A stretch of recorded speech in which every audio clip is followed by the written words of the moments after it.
Hello students, this is Shivani ma'am. Hope you all are doing well. Students, today we are going to do writing skills and the topic I have chosen for you is diary writing. Now students, before I start with the format of diary writing, I would like to ask you what diary writing actually is. Okay, I know you all know what is diary writing, but let me explain it to you.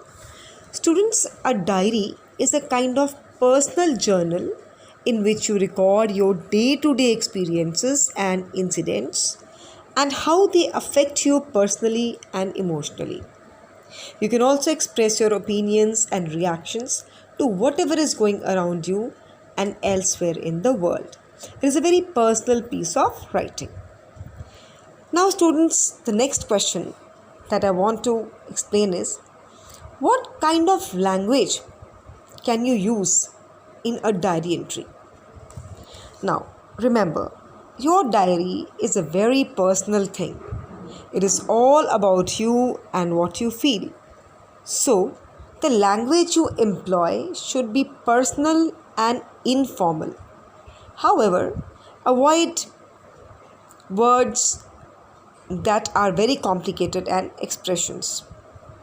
Preferably, write the diary in first person. You know what is first person? I. Unless you don't want to reveal that you're writing about yourself. So the diary should be always written in first person.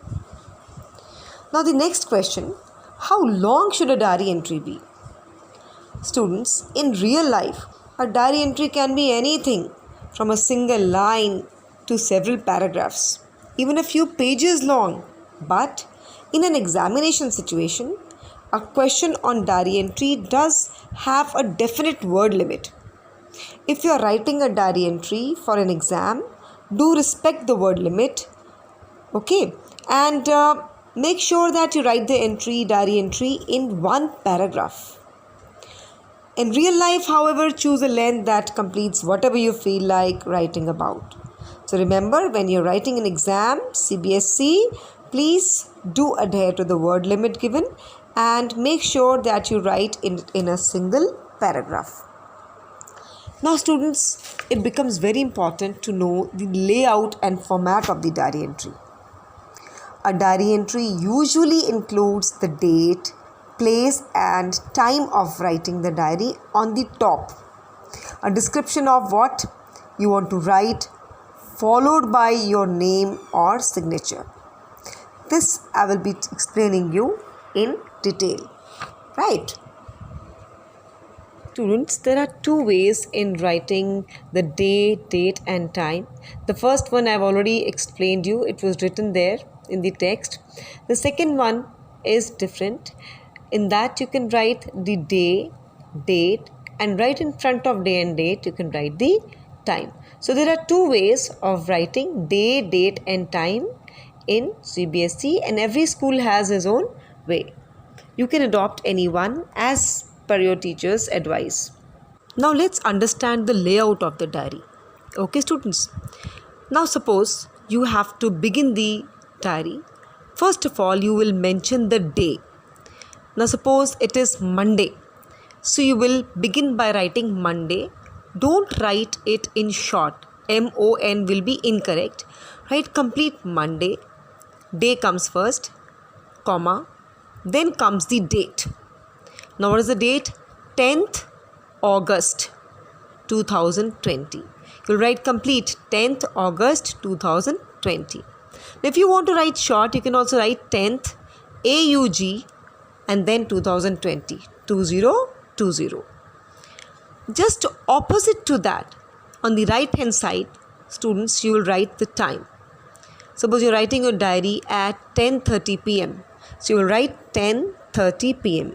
And remember children, diary is generally written at night or at the end of the day, since it is a record of the happening throughout the day. So just prefer writing diary at night or at the end of the day. Now this was day, date and time. Now just below the day, that is you've written Monday, write the salutation. What is salutation? Dear diary. Okay, you are addressing your diary, so you'll write dear diary. Or you can also write hi. Or you can write the name of the diary. Suppose you've named your diary Kitty, so you can write dear Kitty.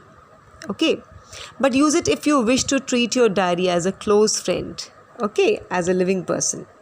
Now, after writing the salutation, just below that, you can start off with your content. Whatever you want to write about, whatever you want to say. Maybe you had a great day, so you can say, oh, what a day. Start it with an exclamatory sentence. I would always remember it. Now, go ahead with the account of the day. Suppose you're talking about your science exam. We have our science exam tomorrow. So, my friend Lakshman came over to my place today evening at around 5 to study chemistry as he found it difficult, and later on you can continue with that. This means that you have to do some preparations before writing the day. You should know beforehand that how was the day, how you were feeling, right? What did you do today? Who did you meet? What happened at school or at the place you were? So just go ahead with whatever you think. Means before you write, do think about what you want to write about. Make a list of questions and then write short answers to those questions. The answers, when written in an organized way, will usually form your diary entry. So this forms the content of your diary, right? This is the content of your diary. It is called as the body of the diary, and it includes all the ideas that you want to express. Now, children, after finishing the body of the diary, you have to write about leave taking. Any sentence, any phrase like bye, see you soon, see you, or good night, etc. Okay, please do mention a leave taking phrase. After that comes the signature. Now, children, as you know, the diary is a very informal piece of writing. So just write your first name. For example, your first name is Ankit. So just mention Ankit. No need to write Ankit Sharma. Don't write the full name. Just Ankit will do. Right? Now, children, one thing more I wanted to tell you. If you want to give a suitable heading or title to your diary, you can do it. But that will come just after the salutation. When you wrote Dear Diary, after that you can give a suitable title, suitable descriptive title or heading to your piece of writing. Okay, so this is the layout of the diary entry, and make sure that your diary entry is very interesting, and you can make it very unique also. Develop your own style of writing and be as much creative as possible. Make it interesting, imaginative, and even poetic if you like. Okay. In exam it is not allowed, but when you're writing any diary at home, you can also use sketches, doodles, stickers, photos, newspaper cuttings also to make it beautiful and unique. But in examination, from examination point of view, that would be incorrect to do. Right? So this is all about diary entry. We will be giving you a question related to it, and I hope you will write your diary entry beautifully in your BBC. Okay, children, thank you and have a nice day.